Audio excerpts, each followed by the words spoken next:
ஒவ்வொரு கதைக்கும் ஒரு பாட்டு இருக்கு. கதை சொல்ல அண்ணன் இருக்காரு. கதையோட கான்செப்ட் பண்ண கிழக்குவாசி சந்திரன் இருக்காரு. இது Black Sheep's கதை கதையாம் கான்சர்ட் ஆம். For tickets, visit blacksheepindia.com and bookmyshow.com. Black Sheep Value OTT இப்போது புத்தம் புது பொலிவுடன் நீங்கள் கேட்ட மாற்றங்களுடன். Black Sheep Value OTT Tamil பசங்க கொடுக்கும் கேரண்டி.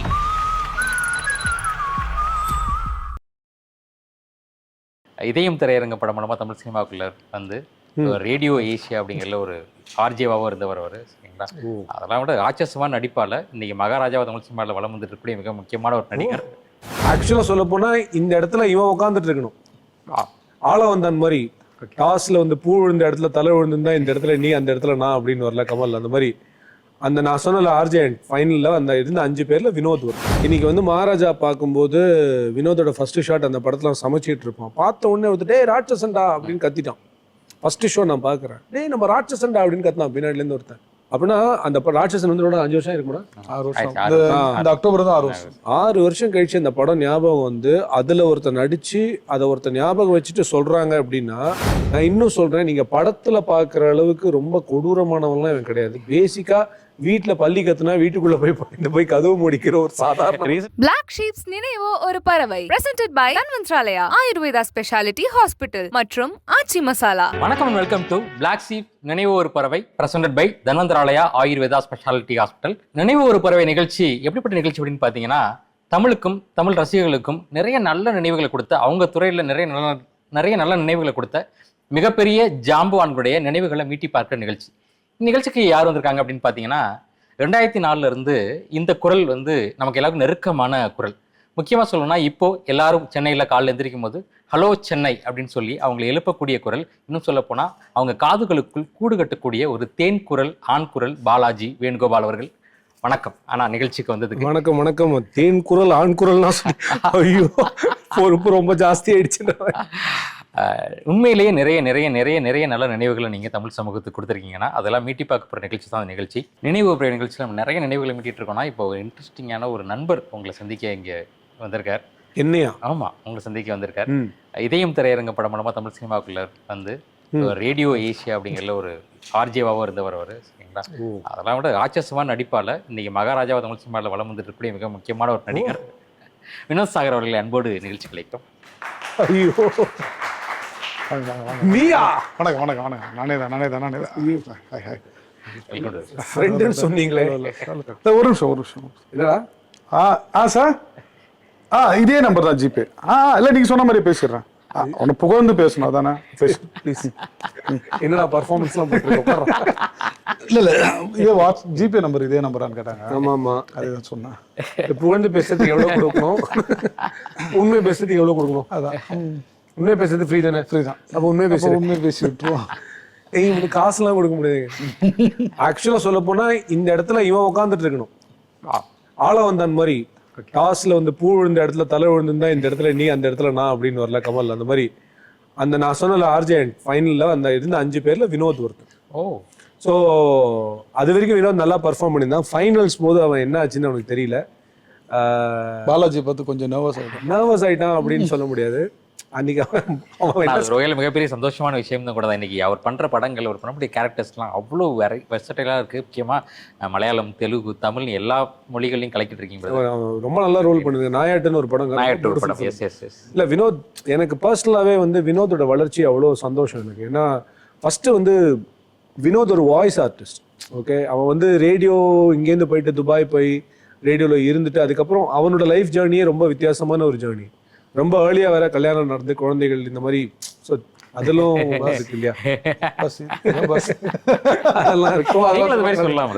சொல்லலாமே, ஒன்றும் பிரச்சனை இல்லை. கல்யாணம் ஆகி குழந்தை இருக்கு, எல்லாருக்குமே தெரியும். அப்படி இருக்கிறோம். நாங்கள் காலேஜ் ஸ்டூடெண்ட் நடிக்க தான் முடியும், யாரும் நம்ப மாட்டாங்க.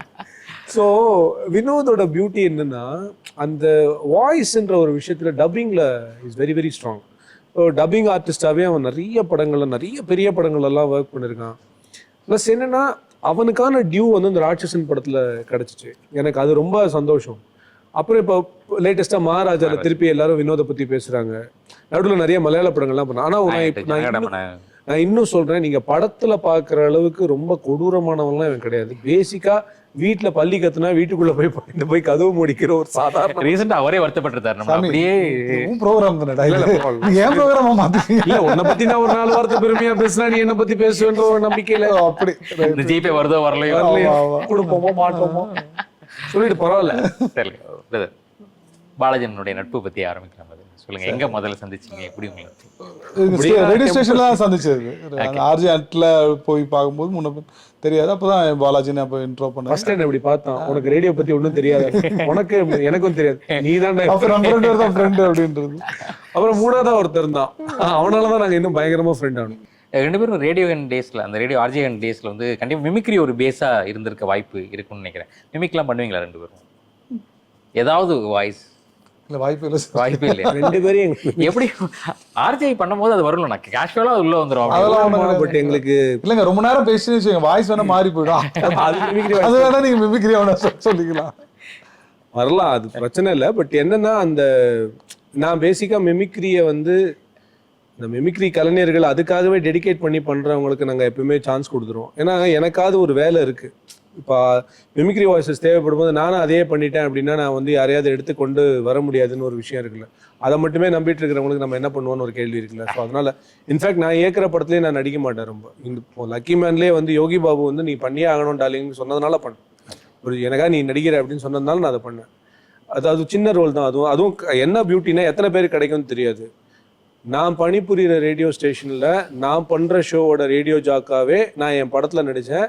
அது என் படத்தோட ஃபஸ்ட்டு சீனாக என் படத்தில் வந்து இதை விட என்னுடைய ரேடியோ ஸ்டேஷனுக்கு நான் ஒரு ட்ரிபியூட் தர முடியாதுன்னு எனக்கு தோணுச்சு. அதனால பண்ணேன். பட் எனக்கு என்னன்னா, அந்த இடத்துல பாவம் வாய்ப்புக்காக திறமையோடு இயங்கிட்டு இருக்க யாரோ ஒருத்தருக்கு அந்த வாய்ப்பு கிடைச்சி அந்த ஒரு சின்ன ஒரு விஷயம் அவங்க வாழ்க்கையில் ஒரு வெளிச்சத்தை உண்டு பண்ணிச்சுன்னா அதை விட ஹாப்பினஸ் நம்ம லைஃப்ல என்ன இருக்க முடியுன்றது தான் என்னோட பாயிண்ட். ஸோ அட்லீஸ்ட் எனக்கு அது இயக்கிறதுக்குன்னு ஒரு வேலை இருக்கு, அதுக்கான ஒரு சின்ன ரெக்கக்னிஷன் இருக்கு, ஒரு தம்மா துண்டு சம்பளமாவது இருக்கு. பட் அந்த இடத்துல யாராவது ஒருத்தர் இருக்கணும். மிமிக்ரியை பொறுத்த வரைக்குமே என்னோட நிலைப்பாடு இதுதான். இன்னைக்கு நிறைய நல்ல மிமிக்ரி ஆர்டிஸ்ட்லாம் இருக்காங்க.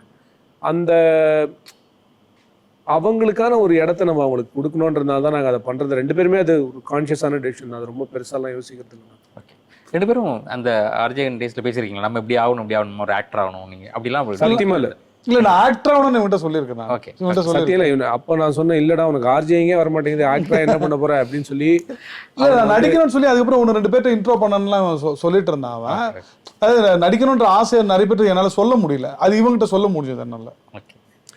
அதுவே நடிப்பு தான் அப்படின்னு நான் நினைச்சிட்டு இருந்தேன். ஆனா நிஜமா சீரியஸா எடுத்துட்டோம். பட் சரி, ஓகே. அப்படி ஒரு நண்பன் சொல்லி அந்த நண்பன் கனவு நனவாயி திரையில முத நண்பனை பார்க்கும்போது உங்களுக்கு எப்படி இருக்கு? I feel so good. எனக்கு வினோத் ராட்சசன்ல பார்க்கும்போது, அது வினோத் அதுக்கு முன்னாடி படங்கள் நடிச்சிருக்கான், பிச்சைக்காரன்லாம் நடிச்சிருக்கான், சில படங்கள்லாம் நடிச்சிருக்கான். பிச்சைக்காரன் அவனுக்கு ஒரு சின்ன ஐடென்டிட்டி கொடுத்து தான் அவனுக்கு ராட்சசன் கிடைச்சது. பட் ராட்சசன்ல வந்து என்னன்னா, ஒரு சம விஷயம் நடந்தது. ஸ்க்ரீனில் வர எல்லாருமே ஆடியன்ஸோடைய அட்டென்ஷனை ஹோல்ட் பண்ணுவாங்களான்னு சொல்ல முடியாது. வினோத் அந்த கேரக்டரில் ஹி ஹேட் தட் எபிலிட்டி. அந்த character was designed in such a way that அதை யார் பர்ஃபார்ம் பண்ணாலும் அதை பண்ணியிருக்க முடியும்னு என்னால் சொல்ல முடியாது. ஆனால் அதை வினோத் பண்ண விதம் வந்து ரொம்ப இன்ட்ரெஸ்டிங்காக இருந்ததுனால கிட்டத்தட்ட அவன் கேரக்டர் இன்ட்ரடக்ஷன்லேருந்து இன்டர்வல் வரைக்கும் தி character has to hold. Okay, இன்னைக்கு வந்து மகாராஜா பார்க்கும்போது வினோதோட ஃபர்ஸ்ட் ஷாட் அந்த படத்தில் சமைச்சிட்டு இருப்பான். பார்த்த உடனே வந்து டே ராட்சசன்டா அப்படின்னு கத்திட்டான். ஃபர்ஸ்ட் ஷோ நான் பார்க்குறேன், டே நம்ம ராட்சசன்டா அப்படின்னு கத்தினான் பின்னாடிலேருந்து ஒருத்தன். அப்படின்னா அந்த ராட்சசன் வந்து 5 வருஷம் இருக்குமா? 6 வருஷம். இந்த அக்டோபர் தான் 6 வருஷம். 6 வருஷம் கழிச்சு அந்த படம் ஞாபகம் வந்து அதில் ஒருத்தர் நடிச்சு அதை ஒருத்தர் ஞாபகம் வச்சுட்டு சொல்கிறாங்க அப்படின்னா அப்போ அந்த கேரக்டர் எவ்வளோ ஸ்ட்ராங்காக ஒருத்தன் பண்ணியிருக்கான்றது ஒன்று இருக்குல்ல. ஸோ எனக்கு அந்த மொமெண்ட் வாஸ் வெரி குட். எனக்கு ராட்சசனில் நான் பார்த்துட்டு, நான் இன்ஃபேக்ட் இதில் பார்த்துட்டும் மகாராஜாவில் பார்த்துட்டு நான் அதான் சொன்னேன், ராட்சசனில் பார்த்த அதே வினோதை தான் நான் இந்த படத்தில் பார்த்தேன். ஃபர்ஸ்ட் ஆக்சுவலி திட்டேன். ஏன்னா நான் வந்து எனக்கு அந்த உரிமை இருக்குது. ஏன்னா இந்த படத்தில் அவன் பண்ண கேரக்டர் எல்லாருக்கும் என்னன்னு தெரியும். ஆனால் எதுக்குடா மறுபடியும் இப்படி ஒரு கேரக்டர் நீ சூஸ் பண்ண அப்படின்னு கேட்கும்போது அதுக்கான ஒரு நியாயம் அவன் சொன்னான். அதுவும் சரின்னு படுது. ஏன்னா நித்திலன் ரொம்ப நல்ல டைரக்டர். ஸோ அவர் காஸ்ட் பண்ணும்போது அதுக்கான ஒரு விஷயத்த பண்ணணும் அப்படின்றதுல வந்து அது அவனுக்கு ஒரு தெளிவு இருந்தது, அதை பண்ணிட்டான். பட் இனிமே போட்டு இதே மாதிரி கேரக்டர் பண்ணிட்டு இருக்க போறியா அப்படின்னு, இல்லைடா பார்த்து தான் நான் பண்ணணும் இனிமே. ஏன்னா நம்ம சிங்கம்புலி அண்ணன் கூட ஒரு இன்டர்வியூல சொல்லியிருந்தார், நிறைய பேர் என்ன திட்டினாங்க, ரொம்ப கஷ்டப்பட்டாங்க, எனக்கு அந்த மாதிரி ஒரு ஃபீலிங் இருந்தது அப்படின்னு சொல்லி. பட் எங்கேயோ ஒரு இடத்துல வினோதுக்கு அந்த மாதிரி ஆயிடக்கூடாதுன்றதுல நான் கொஞ்சம் ஃபீலிங் எனக்கு இருந்தது. பட் அந்த உரிமையில தான் திட்டினேன்னா ஃப்ரெண்ட்ஸ்குள்ள 2 பேர் பேசி செல்லமா கோச்சிக்கிட்டோம். பட் என்னன்னா இப்போ இந்தியன் 2ல திருப்பி ஒரு இன்ட்ரெஸ்டிங்கான ஒரு கேரக்டரில் வரும், என் படத்தில் பயங்கர இன்ட்ரெஸ்டிங்கான ஒரு கேரக்டரில் வரும். ஸோ இது எல்லாமே வந்து அவனோட அடுத்த கட்டத்தை அவனுக்கு ரொம்ப சீக்கிரமாக கொண்டு, ஏன்னா வினோதால எல்லா கேரக்டருமே பண்ண முடியுன்றதுல வந்து என்ன மாதிரி இருக்கக்கூடிய டேரக்டர்ஸ்க்கு ஒரு உறுதி வந்துருச்சுன்னா வினோதை நிறைய இடத்துல சூப்பராக காஸ்ட் பண்ணுவான்.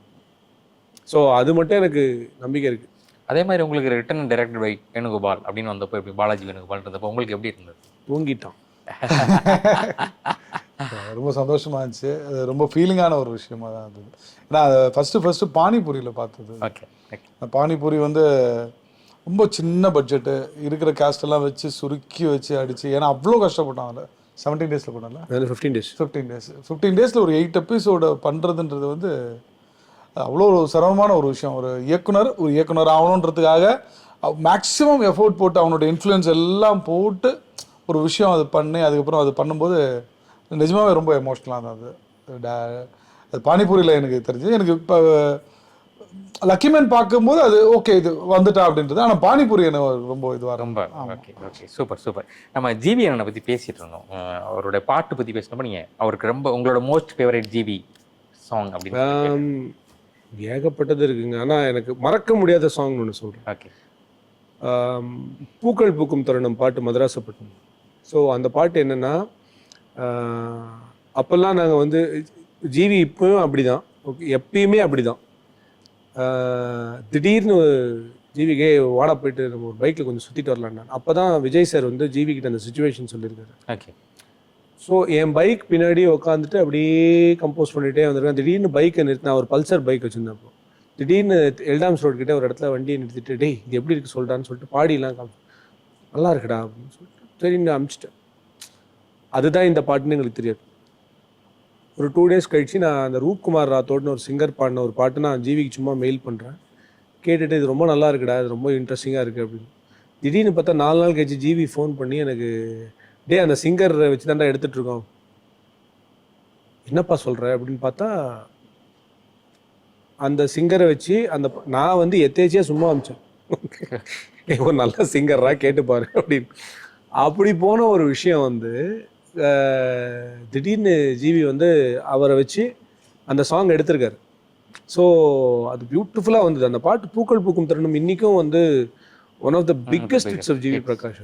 ஸோ இதை தவிர ஜிவி நிறைய, நான் என்ன சொல்கிறேன்னா, ஜிவி இன்னும் மிகப்பெரிய அளவில் கொண்டாடப்படணும் அப்படின்றது தான் என்னுடைய ஆதங்கம் இன்றைக்குமே. ஏன்னா ஜிவி 1000ல் ஒருவனுக்கு பண்ண பேக்ரவுண்ட் ஸ்கோர் இருக்குது பாருங்கள், அது இன்றைக்கும் வந்து காலங்கள் பேசுகிற ஒரு பேக்ரவுண்ட் ஸ்கோர். அந்த மாதிரி ஒரு படம் நம்ம தமிழ் சினிமா அட்டெம்ப்ட் பண்ணும்போது அது நம்ம ஆடியன்ஸ் இன்னும் தூக்கி பிடிச்சிருந்தாங்கன்னா இன்னும் சூப்பராக இருந்திருக்குன்றது என்னுடைய ரொம்ப நாள் ஒரு ஃபீலிங். ஏன்னா அந்த படம் பெருசாக போகும்போது தான் அந்த இசை இன்னும் பெருசாக கேட்டிருக்குன்றது. இன்றைக்கி பார்த்தீங்கன்னா ahead of its time, underrated film அப்படின்லாம் போட்டு இன்றைக்கி அதை ஆரம்பிச்சிருவாங்க. ஸோ இந்த மாதிரி ஜிவி மயக்கமேனால பண்ண மியூசிக் இருக்குது, எத்தனையோ படங்கள் இந்த மாதிரி சொல்லிகிட்டே போகலாம். மயக்கமேனால பிறை தேடும் இரவிலெல்லாம் அவ்வளோ பியூட்டிஃபுல்லான சாங். அதே மாதிரி ஜிவியால் மட்டும்தான் உங்களுக்கு வந்து ஒரு ஃபோக்குன்னா ஆத்தென்டிக்கான ஃபோக் பண்ண முடியும், டெக்னோனா ஆத்தென்டிக்கான டெக்னோ பண்ண முடியும்.